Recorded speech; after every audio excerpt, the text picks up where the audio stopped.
Good to see Paul and John here.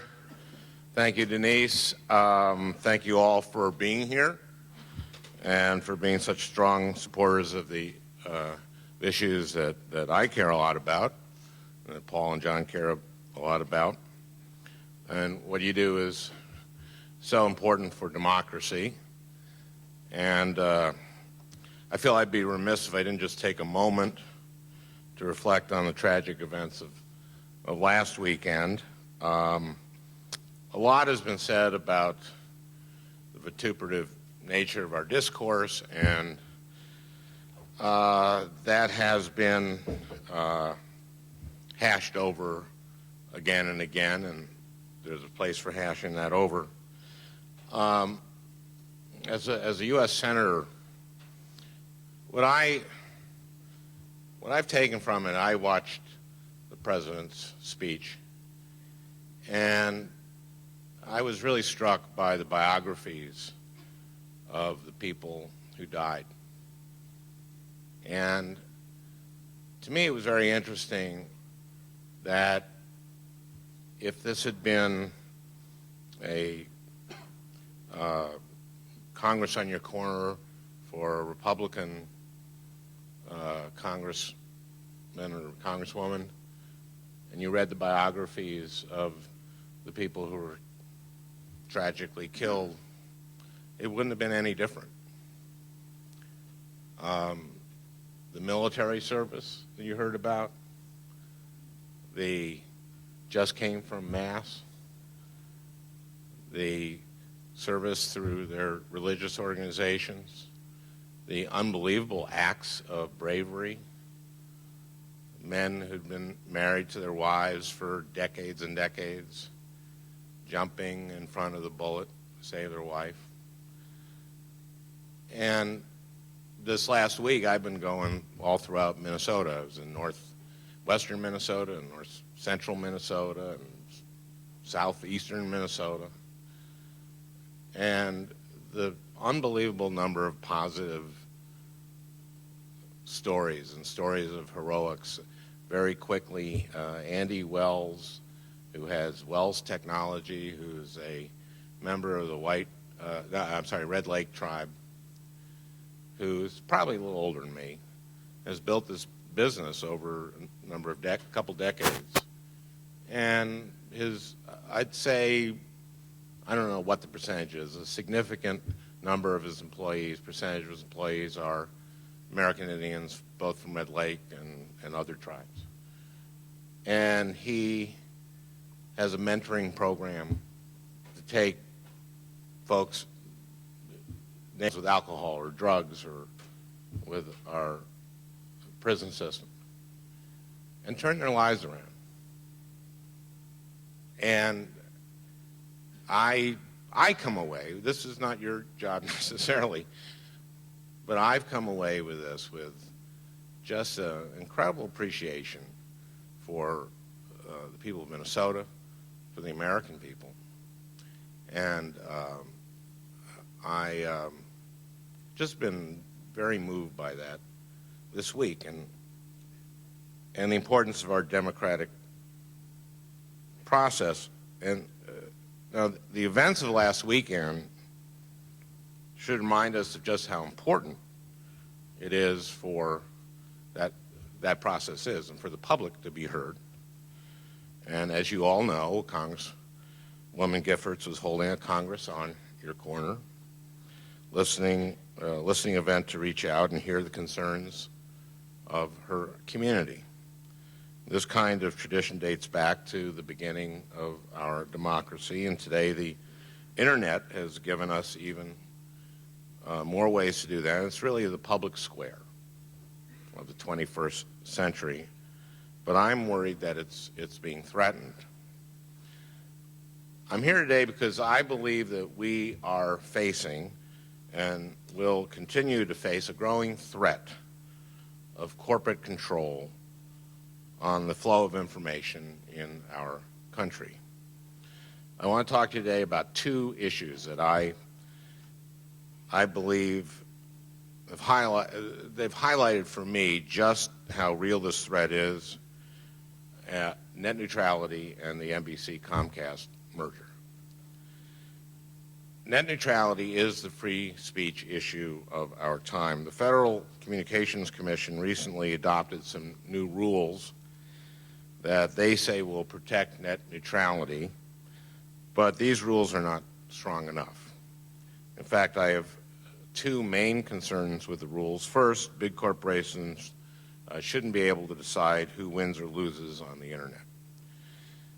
You and other bloggers and activists like you should be able to compete fairly with News Corp or Time Warner or the New York Times and other big content providers. But the new net neutrality rules adopted by the FCC do not clearly prohibit paid prioritization. This means that Rupert Murdoch may very well be able to pay extra to have his websites load faster than yours and put you out of business. That is not right, and that is just plain dangerous.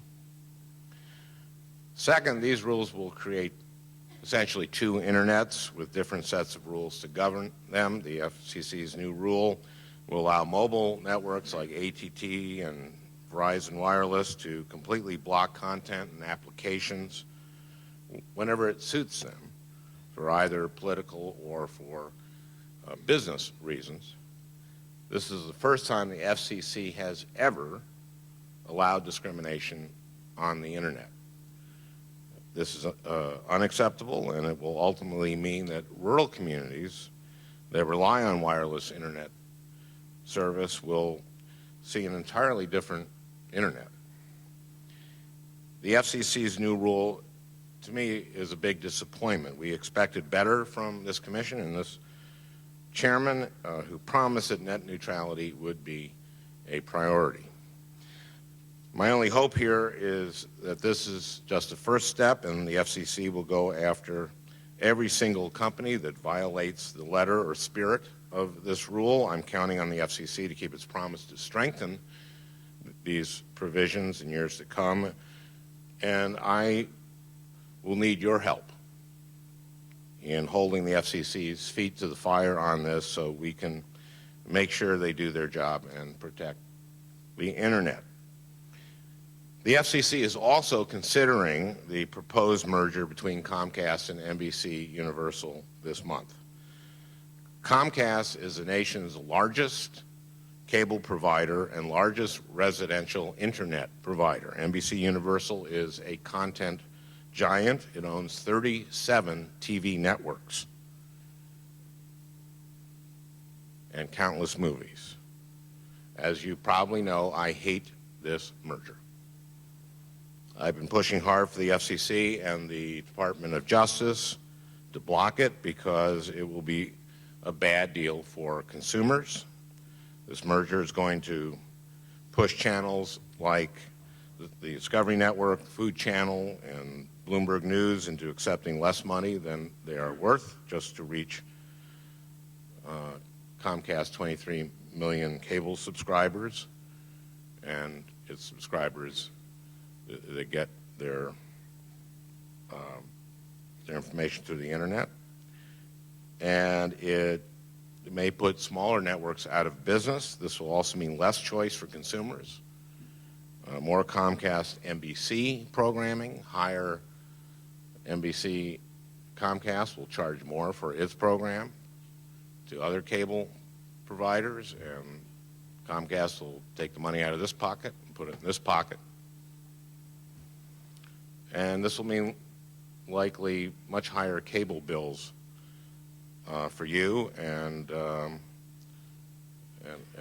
you know, about 40% of people who pay their cable bills go down to pay it by cash or check. So this is a big deal economically. But it doesn't end there. Comcast also happens to be the nation's leading wireline broadband internet provider, and there's no better example of how Comcast plans to use its virtual monopoly to control what you watch on the internet than what we've seen with Netflix. It should be no surprise to you that cable companies are worried about the rapid rise of Netflix. It represents the first real competition that they've seen in a long time, and they aren't stupid. They want to shut it down. I'm hearing that Comcast is already planning to pull NBC Universal's programming from Netflix when it's next up for review. Never mind the small fact that the merger hasn't even been approved by the FCC yet, but when Comcast acts, other big guys will follow. Major studio executives from Time Warner and other companies are now saying the same thing. And Comcast also recently announced that they're imposing a new fee on Level 3 communications, the company slated to become the primary internet backbone provider for Netflix online streaming of movies and TV shows. Now, regardless of Comcast's motives for charging Level 3, this is a clear warning sign of what we can all expect if this deal does go through. The shows and movies that you can find on the internet today will be much harder to find tomorrow. This merger is only the first domino in a cascade that is sure to come. Make no mistake, if this merger is approved, it will only be a matter of time before we see AT&T trying to buy ABC Disney or Verizon trying to buy CBS Viacom. And you know what these companies will say? They'll say, well, you let Comcast and NBC do it. Now it's our turn. And what will the FCC or the Department of Justice have to say then? Now is the time to decide whether we want 4 or 5 companies owning and delivering all of our information and entertainment. All these companies would have their interests aligned, and in a day where we have Citizens United, it's not hard to imagine a world with no independent voices and no competition. We are at a pivotal moment in our nation's history, and we need to stop the cascade of dominoes that will forever change how we access information. But I fear that most Americans don't understand what the stakes are. I hope that you will help me get out the word and educate people about what this deal may mean for their cable bills and their program choice, and ultimately the information that they have access to. Unfortunately, this is likely only going to be the first battle in a larger war against media consolidation. I hope I can count on your support as we continue this important fight together. I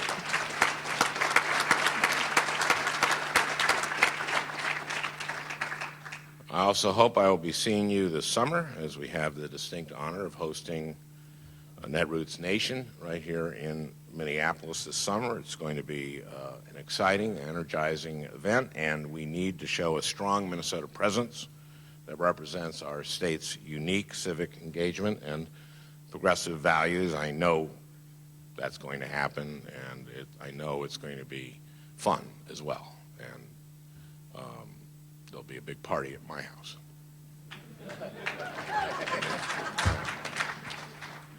I'm lying. It's not true. Thank you again for being here today, and I'll be happy to answer a few questions on this or any other topic. We have had a couple of questions submitted via Twitter, and I think we have you for about 5 more minutes. So, thanks. This is going to be super easy for you. Okay. When are you going to fix the Senate with all the filibustering? Very soon. Well, we are going to attempt to do filibuster reform that I think is very modest and commonsensical and cannot be accused of our making a power grab. Basically, what we've seen is the perversion of the filibuster over the last number of years. And we have we had more filibusters in the time I was been in the Senate, which is a year and a half, it's not even 2 years, than we had in the 50s and 60s combined. But to give you some, I believe in the right of the minority, if they want to debate an issue and keep debate open. I believe in that. That's not what was going on. What was going on was we would literally get a cloture vote finally on some nomination that the president had made to some position in the executive. And we get 60-40 on the cloture vote. And you have to understand, it takes 2 days for a cloture motion to ripen. It takes 30 hours of, quote, debate, and there's no debate usually, afterwards, during which you can't get anything else done procedurally unless you have a unanimous consent to do so. So we'd have a 60-40 vote on the cloture, and then when, and this happened all the time, when the nominee would finally come up, they'd pass 98-0. So these were the same people who in 1995 said that there shouldn't be filibusters against judges that the minority was opposed to, are now saying we have the right to filibuster things that we're in favor of. That's a perversion.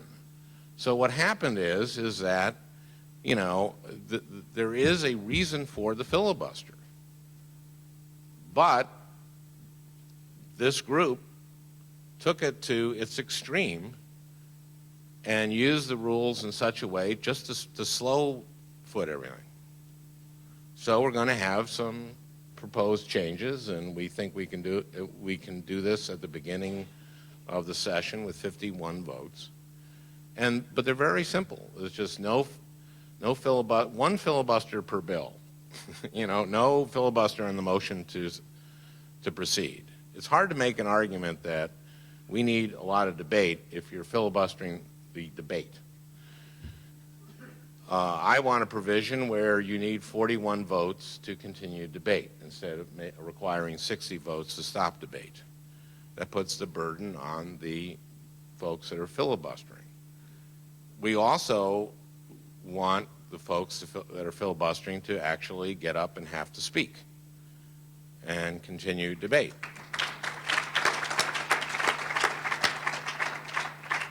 That's all it is. That's all we're really asking for. It's very basic. It's not a power grab. We're not changing the absolute balance. So yes, that's what we're going to, at least we'll see how it works out. Well, that's what we're attempting to do. We've only got time for one more, and so I think that I'm going to make it sort of the more general question about civility in Congress, and what is it that we can do to have a robust debate that's needed and help you and push our progressive policies, but kind of keep that debate as civil as possible. So kind of give us some tips and tricks. Well, I don't want to tell you how to do your job. If you want to tell me how to do my job, that's your role. Almost got applause on that. Which would have been, there we go, which I'm not sure I like. But anyway, the president said something about not using this tragedy to score points. And so now there's been point scoring on accusing other side of point scoring. And I'm sure there'll be another dimension of point scoring on who's overusing point scoring to accuse other people of point scoring. And that's certainly not my job. You have a different job. You have, to some extent, the job of holding people's feet to the fire that I don't have. People on talk radio, people And you know, they have a big presence on talk radio. There's no secret about that. And so there is a role in debunking what they say about this. But I think this thing is kind of done with. And I'd like to turn to things like corporate control of the media. I'd like to turn to things like their attempt to repeal health care and looking at what they're saying and what is really realistic. It's not realistic to, you know, in their pledge to America, they said, well, we're going to repeal Obamacare, but we also want to keep the things that everyone likes. I saw John immediately chuckle, because this is like, don't discriminate against people with pre-existing conditions. Allow kids to stay on until they're 26. Let's just take don't discriminate against people with pre-existing conditions. Well, what does that mean? Well, in a way, it means why would you want to get health? Why would you get health insurance until you get sick? So the logical extension of that is the only people with health insurance are people who are sick. So the cost of health insurance goes into a death spiral. That's why we have the mandate. The healthcare is a three-legged stool, this healthcare reform. First is don't discriminate against people with pre-existing conditions. They also want to remove the cap on lifetime care, which is great. They want everything that everyone likes. Okay. The first part of the stool is don't discriminate against people with pre-existing conditions. Well, the second part of that has to be the mandate. And the mandate was a Republican idea. Grassley was for this in June, then he changed. You know, the Gang of Six in the Finance Committee just dragged this out, and then complained about how long the process was. And then the third part about that, well, if ever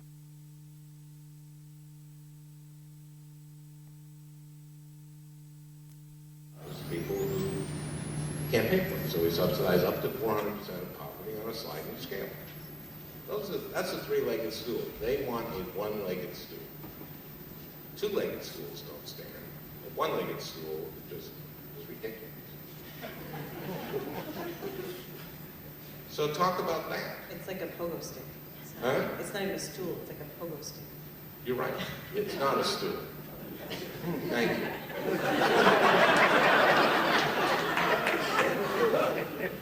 So, in other words, there's plenty to talk about. That's what I'm saying.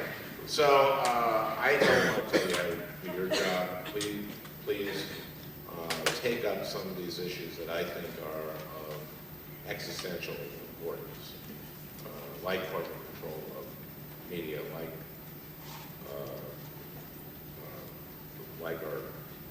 this healthcare, this attempt to repeal healthcare, and like so many other things.